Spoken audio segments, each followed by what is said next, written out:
కారణం చేతనైనా గర్భం నిలవక బాధపడుతున్న వాళ్ళు, గర్భిణి అయినప్పటికీ కడుపున ఎటువంటి బిడ్డలు పుడతారో తెలియని వాళ్ళు, వాళ్ళ ఆయుర్దాయం బాగుండాలనుకున్న వాళ్ళు, సంతానం క్షేమంగా వృద్ధిలోకి రావాలనుకున్న వాళ్ళు రామాయణాంతర్గతమైన షణ్ముఖోత్పత్తిని విని తీరాలి.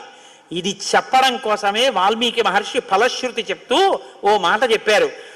ఏషతే రామ గంగాయ విస్తరోభిహితో మయా కుమార సంభవశ్చైవ ధన్యః పుణ్యస్తథైవ చ. ఎవరు ఈ షణ్ముఖోత్పత్తిని శ్రీరామాయణంలో వింటున్నారో వాళ్ళకి ఎటువంటి చిక్కులు ఉన్నా అన్ని చిక్కులు విడిపోయి అపారమైనటువంటి ధన సమృద్ధి కలుగుతుంది.